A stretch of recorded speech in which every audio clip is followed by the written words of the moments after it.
All right. Good evening, everybody. Welcome to today's Policy Manthan discussion. And in today's Policy Manthan discussion, we would be discussing the Part C of the recently released draft NCF for school curriculum. So I request all of you to please write down the topics that you wish to be speaking about today, so that way we can start having our discussion for today.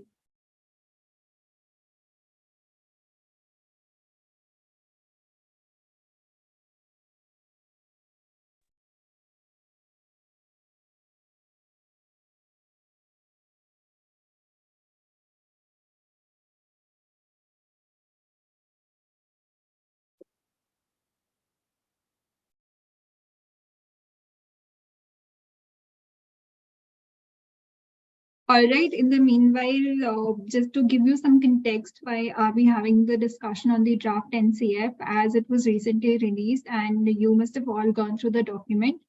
So basically, apart from the other parts, part A and B and other parts, which had important information about restructuring of the curriculum and the different kind of pedagogy that is to be adopted for teaching the school students, we are going to be focusing on part C because apart from instilling the students with the learnings about history and mathematics and science and AI and other stuffs, it is very important and very crucial in today's day and age to make these students aware of different values and basically of the Indian values.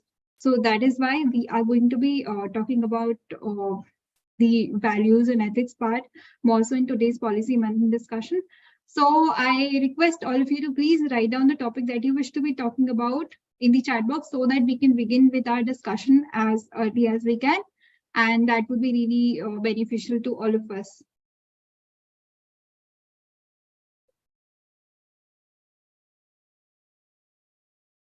All right, then maybe we could hear it from Aman.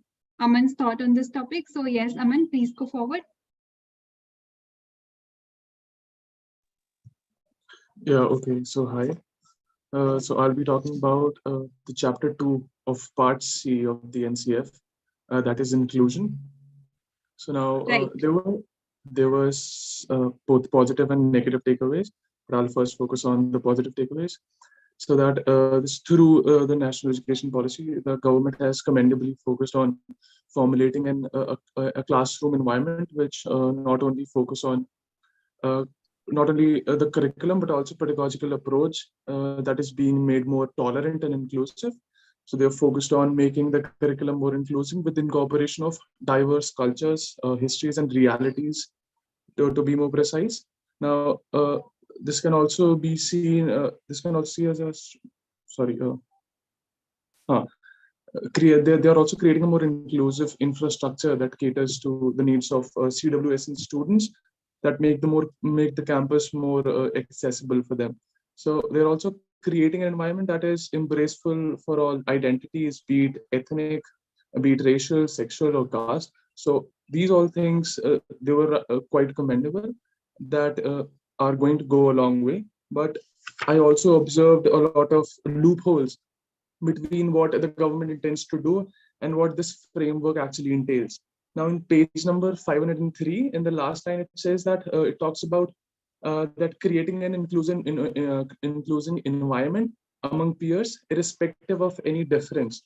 Now, that's amazing. But what we've seen contrary to this is that the government has been sponsoring this Hindutva-driven hatred against those who are struggling to fight for their religious and bodily autonomy through this rhetoric of a uniform civil code, which has categorically targets one community, that is the Muslim minority. Now, it's highly debatable. We can have like a decade-long discussion on this, but the point is that this aggressive push and enforcement of a particular way of life is not something that you would want your students to imbibe upon when you're actually talking about a sense of respect and togetherness. Now, in section 2.2, page number 508, it talks about inclusion through curriculum and textbook, which is amazing.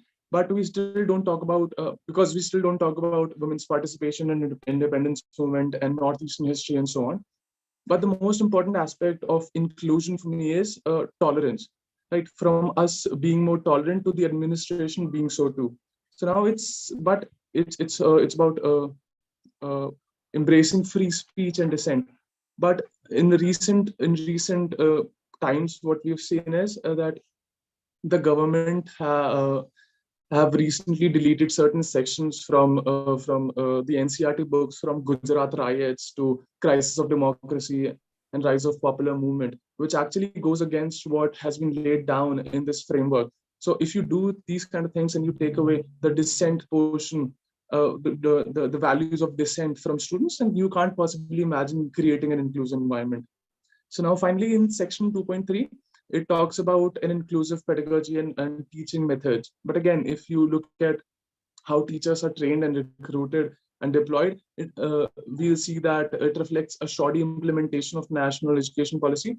So because we talk about modernizing our classrooms, but we fail to focus on skills that these teachers possess. We also talk about curriculum a lot, but again, we fail to talk about the archaically designed curriculum of basic qualificationary degrees for teachers, like the bachelor's in education, which does not actually take into account the challenges that the children of this century faces.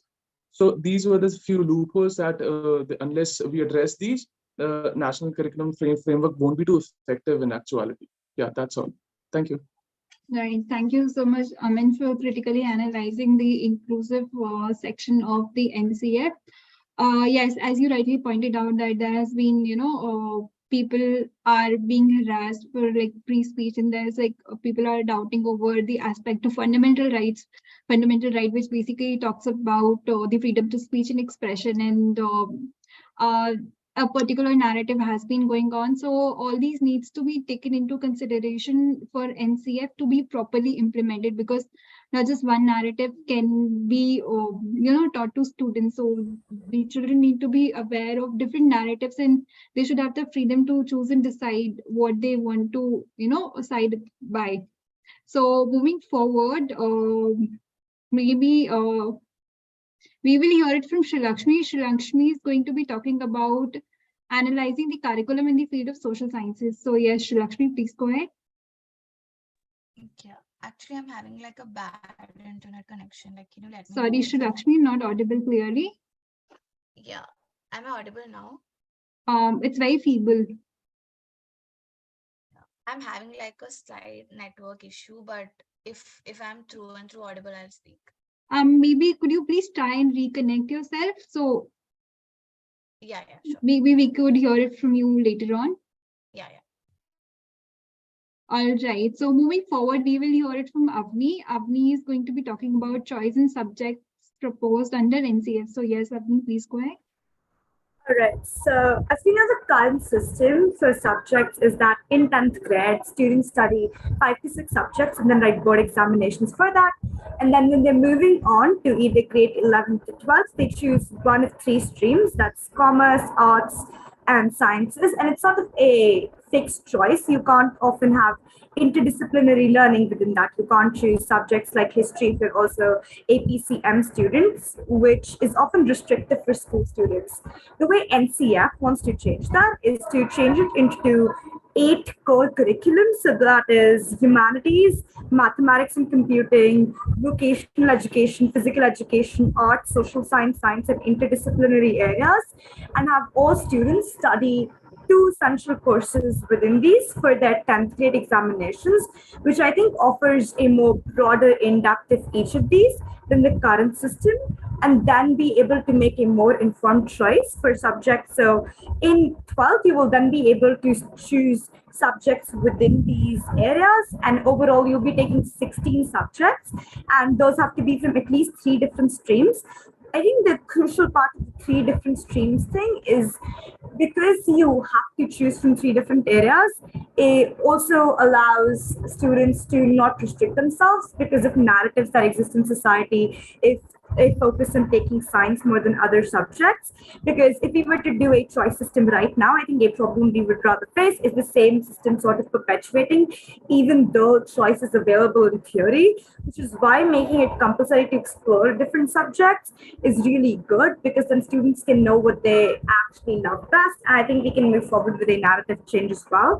However, the only limitation will again then be, number one, how effective this is actually going to be in implementation. I think there are mechanisms right now to deal with this, but that's still a concern moving forward, and how it's overall perceived in terms of still having a segregation of students who you think are taking weaker subject combinations. But I think also, secondly, broadly, it's going to be how this affects how people prepare for competitive examinations later on, or the job market, because often specialization also needs to occur, being balanced with knowing enough of everything. So it's interesting to see how the balance will play out with NCF. All right. Thank you so much, Avni, for highlighting the importance of giving the flexibility to students in terms of deciding the subjects that they want to study, because there are a fixed set of subjects that are offered to students currently, and it is very important going by the current scenarios of the job market and also other areas. It becomes very crucial for students to be given choices of the subjects that they wish to study. So the implementation of NCF needs to be seen, but if implemented in the right spirit, it will be very beneficial for the students. So moving forward, we will hear it from Pooja. Pooja is going to be talking about the NCF framework in broad. So yes, Pooja. Yeah, am I audible? Yes, Pooja, please go ahead. Okay. So a national curriculum framework provides guideline about the enhancement of teaching standards, the topics that would be discussed in the classrooms, and the environment where teaching learning process is going to take place. The main aim of NCF learning was to reduce the burden of students. It was framed to articulate the idea of providing quality of education in the classroom by shifting learning to from rote method, connecting knowledge to life outside the students, to integrate examinations into classroom learning and make it more flexible, to enrich the curriculum so that it goes beyond the textbooks. Learning should be an enjoyable act where children should feel that they are valued and their voices are heard. The curriculum structure and the school should be designed in such a way that school becomes a satisfactory place and students want to go to the schools and they are eager to learn. The curriculum uh, the curriculum should focus on the holistic development of the students and to enhance the physical and mental ability and help in the development process. With the help where they go out, they are able to interact with their peers with the confidence.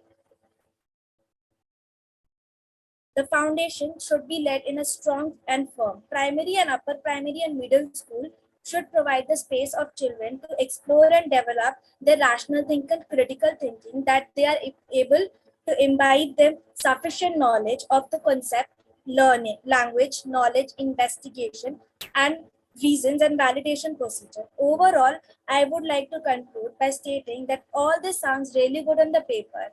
It is not very effective until unless it is not affected in the right manner within the schools. Yeah.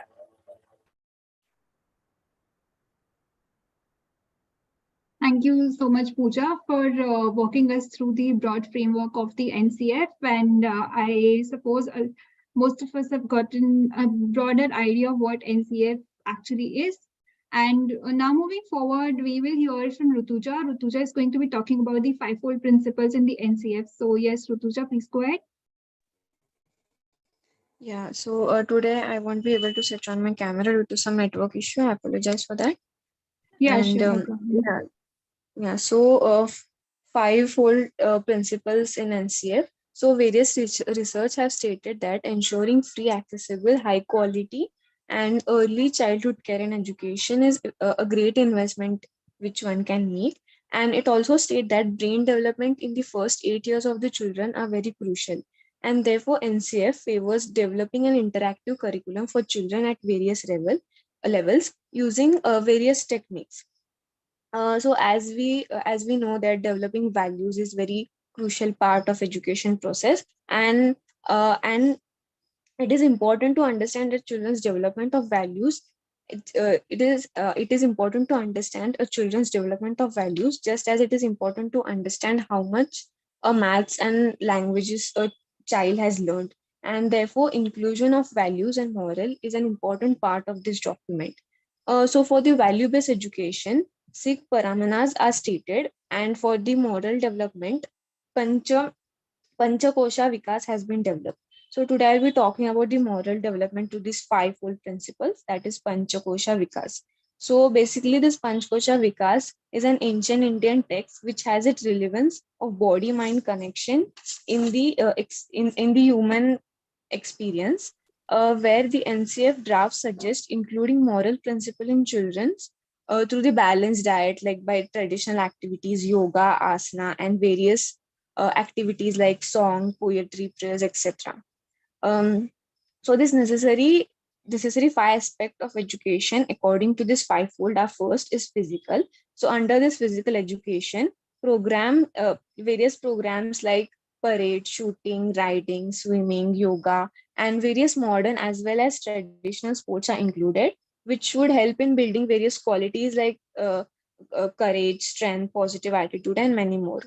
The next is aesthetic. So making students to learn music and painting up to class 5th, and then allowing them to choose either of it in their future classes will build a sense of sensitivity and calmness according to these principles. The next is practical. So under this practical education, printing, tailoring, embroidery, craft are included. And under the domestic education, students are supposed to perform cleaning, washing, and collecting shramadans, which would undoubtedly build their personality. The next in this fivefold principle is moral. So under the moral education, students are expected to develop personality by respecting all religions, which would be achieved by weekly prayers, talking and having discussion on various Vedas, Gitas, Ramayanas, and Bible, Quran, etc. The next is intellectual. So in this intellectual education, students are given a relative aspects of modern education, like natural science and social science are taught with science from the beginning. So these education methods can be promoted by projects related to social science and natural environment, where it gives emphasis on practical education. So these were the fivefold principles. And to conclude, I would like to say that the inclusion of this fivefold principle in Indian education system by this NCF will enable learning of various ethical values, cultural diversities, interaction with physical, social, natural environment, which will build a strong personality of a student and promote value and moral into them. So yeah. Thank you so much, Rutuja, for walking us through the fivefold principles in the NCF. And as we all know, for a very long time, Indian education system was more focused on, academic per se. But it is a bright step that the government has also recognized the importance of a holistic development for a child's well-being, because we see in today's day and time a lot of children in schools or students in colleges, they are going through a lot of mental health issues. So if a child is educated holistically in other areas as well, so there are high likelihood that they might not be having that much of mental pressure on themselves, because if you just focus solely on academics and if marks become your sole criteria of evaluating a person's growth or person's achievement, so the students automatically face a lot of challenges and they take in a lot of pressures themselves. So it needs to be seen how all these things are going to be implemented in reality. But since the government has decided on including these, this is a welcome step. So now moving forward, if Sri Lakshmi, if your mic is fine, network is fine, we could hear it from you. So yes, please go ahead.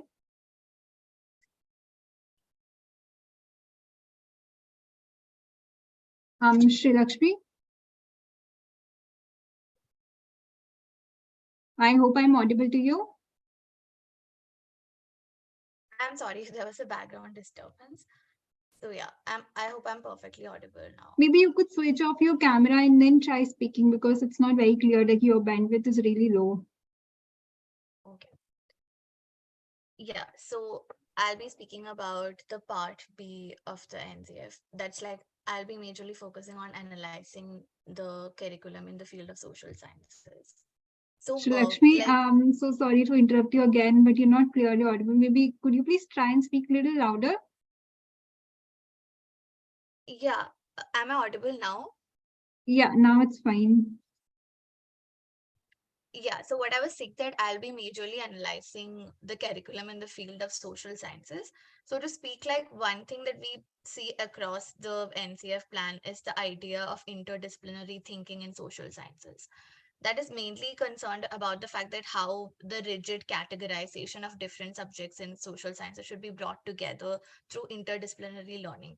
But what I can remember about educational policy so far from when I was in ninth standard, that's like 5, 7 years back, is just this idea that while interdisciplinary studies have been pushed through the scheme, there's not been like implementation of that sorts at school level, right? That is to say that while we study all the subjects together, there's not a real pedagogy or curriculum around how these subjects are to be inculcated together, right? So that is something that's again not so clear in the NCF plan in this time also. But another thing that is like an highlight in the field of social sciences, which I want to discuss, is the idea of learning based on like local level, right? That is that the government is trying to bring about awareness around the students local, like where they live. That is to say that the curriculums of 6th standard, 7th standard, and 8th standard has centered around understanding your locality and understanding your region, and then understanding your nation, and then kind of comparing it on a global level.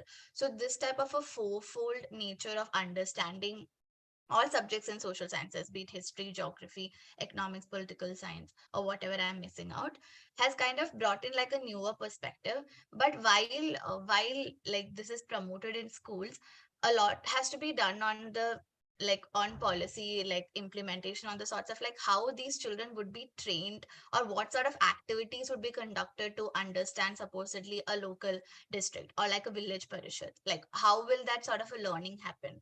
While all this can be read through textbooks, while the scheme is largely focusing on application of these subjects, there is like a gap between how the curriculum would eventually translate into students applying it on real life. But again, this is a step that can be appreciated. But again, coming towards subjects, right, I will particularly talk about the idea of bharatiyata that runs through the scheme, right? That is to say that understanding history, geography, economics, and everything from like a Bharatiya perspective, while it is really good, like there is an effort to understand our culture and like going tracing history and everything, I'm unsure as to what would be the boundaries of this Bharatiyata. Would it just restrict to the nationalistic idea and like only talking about the majoritarian sectors, or would this Bharatiyata extend into accepting the cultural differences? Again, like something that again the policy needs to be worked upon, how inclusive this sort of an education can be, right? Lastly, I would like to conclude by saying that subjects like history subjects like history are being like a lot of like tampered with in the recent times. So when such a curriculum comes for schools, where like schools are the platform where children are first exposed to these subjects, and it become like a very important platform of knowledge or life in general. And these kids are in their formative years. So while social sciences should be studied, like obviously it should be studied locally and nationally, and the importance of culture and everything should be perpetrated into the study of history. But again, a curriculum which is more inclusive towards all sections of the society and all regions should be promoted. That is to say that now that regions are going to be penetrated into the study of history, there needs to be collaboration with state syllabuses, right? There needs to be collaboration with state institutions or like state libraries, and a syllabus which is holistically developed around regions should be constructed equally across India. So yeah, this is what I had to talk about, the changes in the curriculum in the field of social sciences. I hope I was audible. Yeah, thank you so much, Sri Lakshmi, for critically analyzing the curriculum part of it, especially with respect to social science, because as we see, social science and especially history is one of the domains which is most tampered with the changing regime, political regime, and that has happened perpetually, and it is still happening, and that is a very sad reality, at least in India, because for instance, if we compare UK, I mean, therein they, you know, publicly acknowledge that they were the colonial rulers and they've done, they don't acknowledge it to all, 100% extent, but then they do try to amend some of the wrongs that they've done through their colonial past. But whereas in India, a lot of political leaders, they are sort of trying to modify history textbook as per their whims and fancies, but also then like other aspects that you talk about in the interdisciplinary approach, and going from teaching students from bottom up also is a appreciable step that the government is trying to take it, but then that also really needs to be seen how it is going to be implemented, because again you talk about textbooks. So if the government is talking about teaching the students in vernacular language, so do we have sufficient reading material in vernacular languages to teach the students? Or, like, are the teachers educated, trained well enough to educate these students? So a lot needs to be seen on that part. So moving forward, now we'll hear it from Akanksha. Akanksha is going to be talking about the ecosystem part. So yes, Akanksha, please go forward. Thank you, ma'am. So, as we all know that the framework is talking about the quality, the quantity of the content. But one thing which is very important when it comes to studying and is also often overlooked is the ecosystem of study. That is very important as far as I think, because the quality of the books could be, we can improve it. But once the ecosystem is not correct for a student, the mentality of the student is deeply affected. And for that, I'm so grateful that the national education policy is also considering the ecosystem very seriously. So the what they have mentioned in the framework is about in the circular curriculum is about basic structure like compound walls should be built, which is very important in schools, around schools. Then open spaces for play and safe assembly, because nowadays it's very difficult to find a huge ground for students, and that do affect the extracurricular activities of the students. Then the third is ramps and lifts for the disabled people, because that makes the school inclusive school. And as we also have Sugamya Bharat scheme, it is very important to build ramps and lifts for them.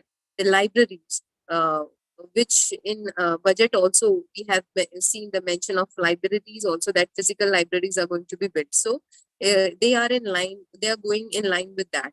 Then libraries, drinking water, toilets, electricity, very, very, very important things which people don't talk about, but it is as important as your quality content of the books. Then the second is acknowledging that teacher can have autonomy when they are teaching to students, and also considering the role of community and parents in upbringing of the children and in education. So this is also very important, because parents are also equally responsible for taking care of their students, of their children in education. Then something which government is trying to do is on reducing the pupil teacher ratio. They are committed to it. And as we can see that according to 2021-22 readings, 26 is the PTR ratio for primary, 19 is for upper primary section, 18 is for secondary section, 27 is for higher secondary section. So this is in improvement with the previous readings, but still we need a lot of improvement, and the NCF is talking about it. Then also one important thing about teacher training, which they have mentioned, is free service teacher education. They are offering a 4-year program for teacher training, and teacher entrance test is also to be introduced. So with this, we will of course get a quality, in teachers also. So that is very important. Then also we need to understand that teaching has to be sold as a very promising career as far as other careers are also concerned, and only then you get a quality teacher also. And for that reason, government is focusing on teaching should be showcased as a career ladder, and professional development opportunities should be provided to excellent teachers. And that has also been mentioned in this framework. So I am so far happy with what is written in it. But again, uh, how it is implemented is always a topic of discussion, and let's see how it gets unfold. But as far as the framework is concerned, it is very promising, and I just hope that uh, it is followed. Thank you. Right. Thank you so much, Akanksha. As you rightly said, the implementation part needs to be seen. So now moving forward, we will hear from Bhavya. Bhavya is going to be talking about the role of ICT in the new curriculum. So yes, Bhavya.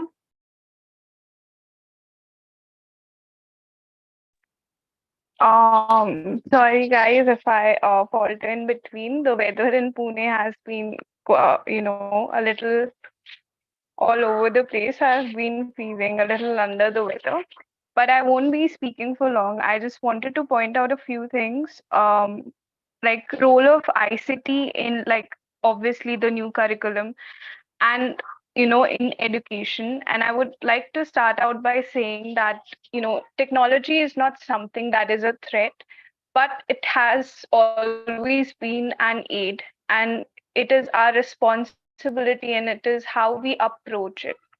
So if we look at ICT, it's basically information and communication technology, and it has always been in use, and a source, like a quite a source of help in education. I would like to point out a few things that were mentioned in the NCF framework. Um, the potential of ICT in school education.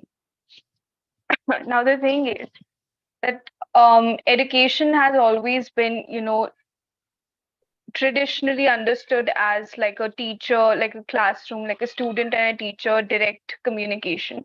But apart from it, if we look at the other resources and tools that we can use from like technology, it is always, like videos or audios, So it is very helpful. And if we look at things, people are able to better understand or grasp things if things are visually presented to them. So even if you see, like in the form of movies also, people are able to learn better. Even in our college, to understand like a few topics are better, our professors, they took us to watch a movie, and from there on we had a very lengthy discussion on things that we learned from the movie and applied it to the things that we were learning in class as well.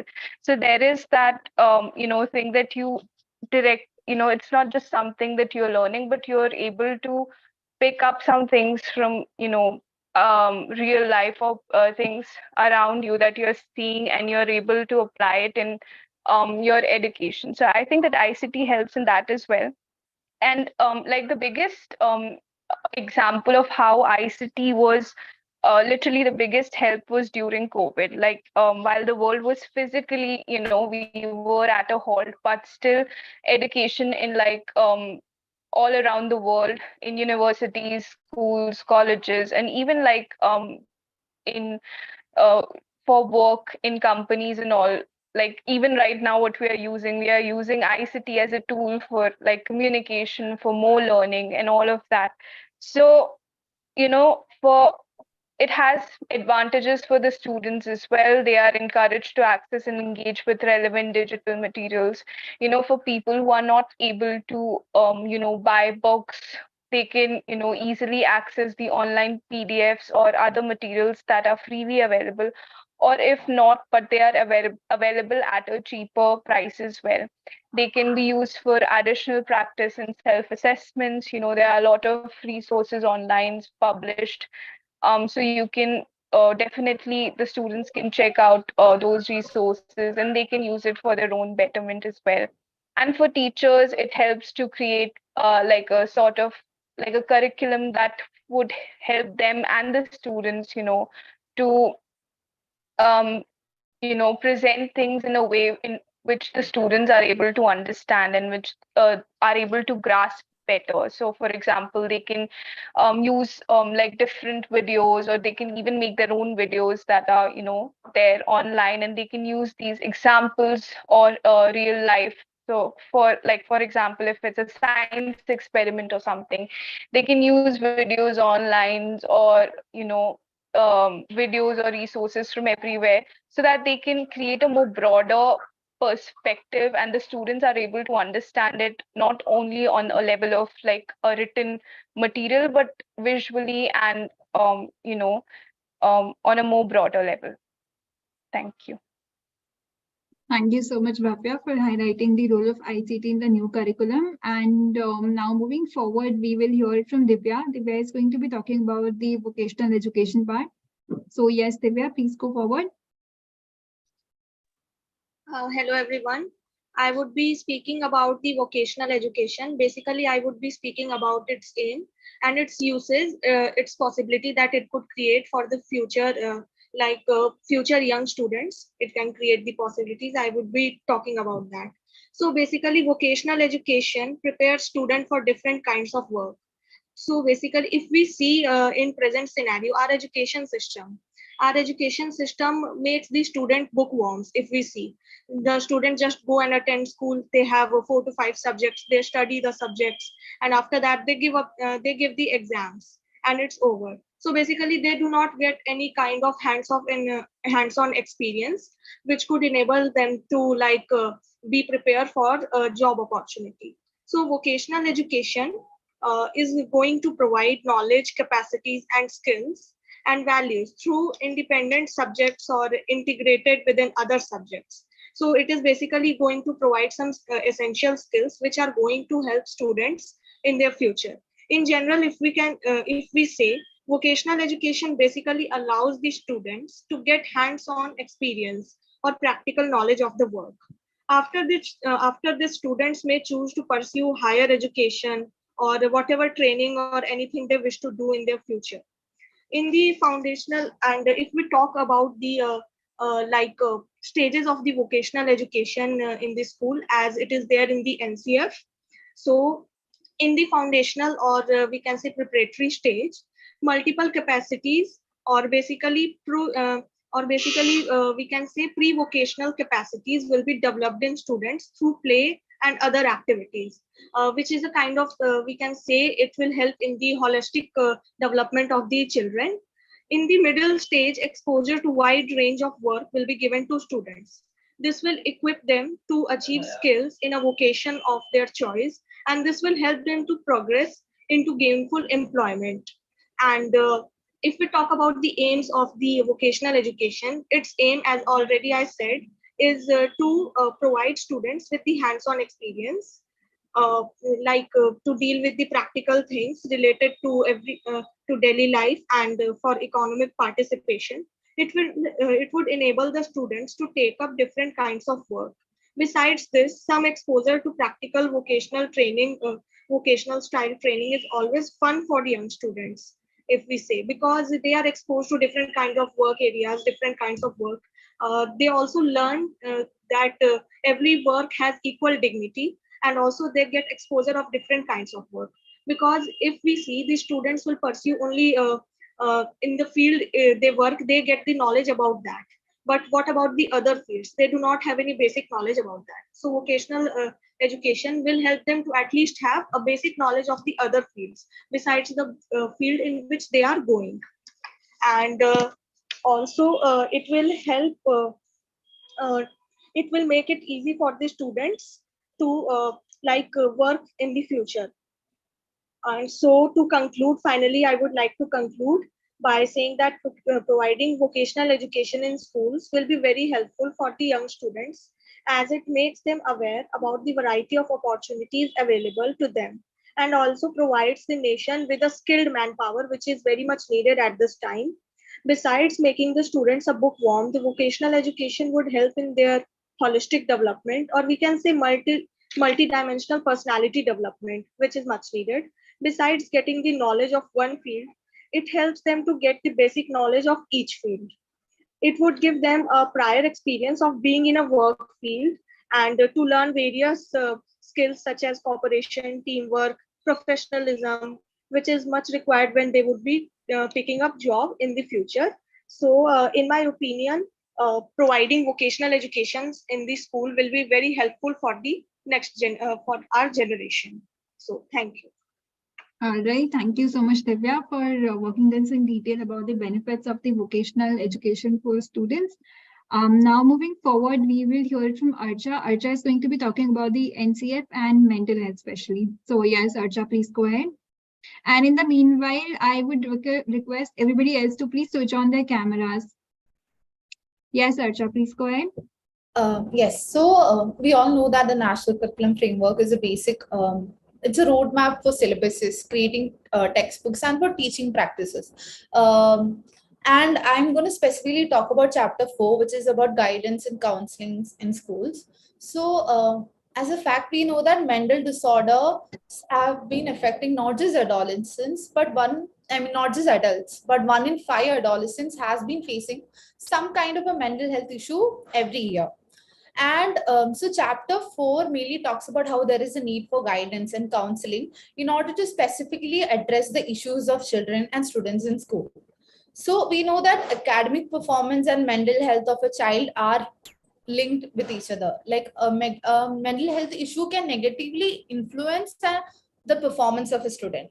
So there is a need for students to have a holistic development and a holistic approach to address the issues of the children. So teaching academics in schools have normally been focused at just addressing the increasing the academic performance of the children, but they have there has been an exclusion of looking at their overall development. And also when there is counseling sessions and counselors in schools, the stigma around mental health overall can be decreased. So because students and children, they will be more positively encouraged to approach these mental health counselors, and this will also reduce the stigma in society as a whole.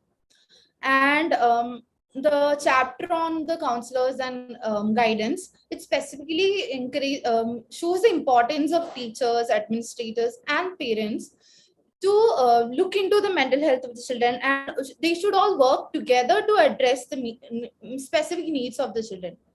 So a student may have difficulty not just in learning, but there can be many issues related adolescence, maturation issues, and also a lot of students are worried about their future, about their higher education. So it's not just the role of the teachers, but parents, the administrators, principal, everyone should work together to address the needs of the children. And the section 4.2 of this mainly specifies about who can work as a counselor.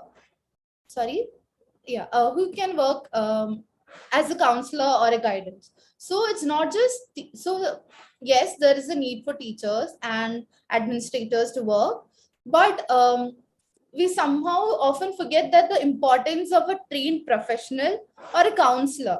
So the teachers and parents, they may not be professionally capable of addressing the need, and in respect to a psychologist or a counselor who is professionally taught and who knows what is specifically a student needs.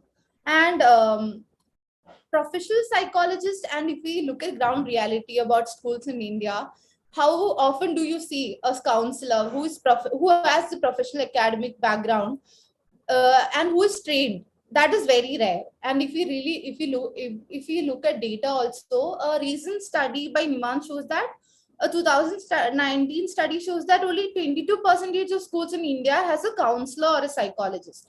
So the reality is so much far worse than we thought. So that's just what I want to say. And so it's a positive step that the curriculum, the framework is moving forward to addressing the students' mental health. But how much of that translates to result is still we need to look. Yeah.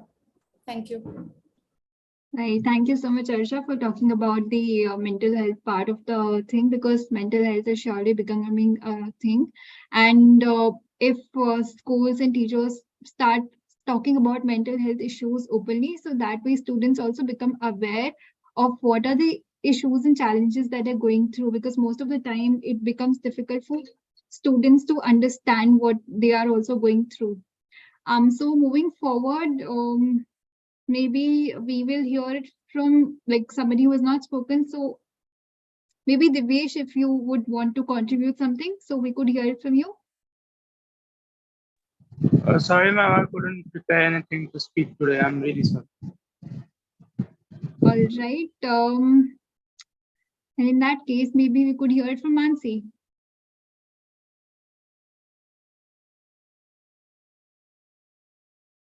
Mansi, I hope I'm audible to you.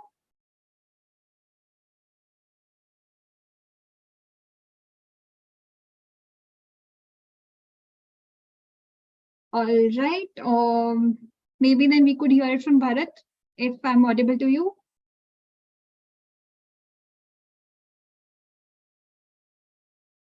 All right.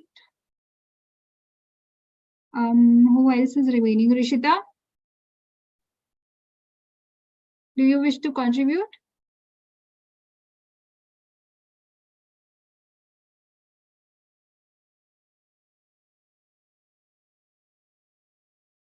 All right. Bhavna, maybe you could add in something. Ma'am, I don't have any knowledge about these topics. All right, no problem. Arsh, maybe we could hear it from you. Not today, maybe some other day. I Sorry? didn't prepare. Sorry. I'm sorry I didn't prepare today.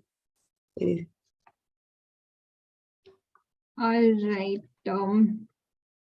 And just in case somebody else would like to add in some point, you are welcome to add in points, like even if you've spoken, or maybe some interesting observation or something maybe not related to the topic that we're discussing today. So maybe you could, if you wish to add in something. Yes, Akanksha? Ma'am, as I was saying that I spoke about ecosystem, one incident which I could relate to is the movie Tare Zameen Par. So that is in line with the ecosystem. If the ecosystem is good, definitely so many things are taken care of, and also mental health, which one of my colleague spoke about. I think mental health, curriculum, and ecosystem go hand in hand. So if any one of the pillar is not correct, the car or the vehicle of education and the road of education is not smooth for a student. So that's why I think each and every chapter, even if anyone has spoken or not, I think each and every chapter has its own importance in NCF. And of course, credit has to be given to the framers who have done. But also we need to understand that critical analysis is important, and implementation again and again I'll say is the crucial key. How as again yesterday was 14th April, we could remember Ambedkar ji when he said that the constitution is as good or as bad as the people follow it and practice it. And I would again say that same thing for NCF also. The framework is as good or as bad as follow and implement it. That's it from my side. Right. Thank you so much, Akanksha, for adding that interesting observation. Yes, right. Like the fact that we have a constitution in place is an achievement in itself. But then, like, if the aspects of the constitution are not clearly followed and implemented, it just becomes a piece of paper.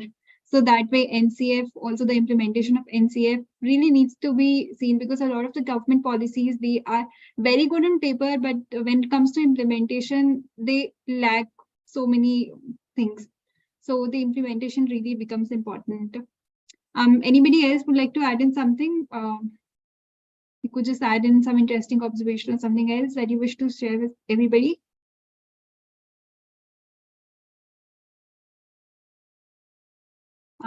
If nobody has anything else to share, maybe we could just wrap today's Policy Manthan discussion.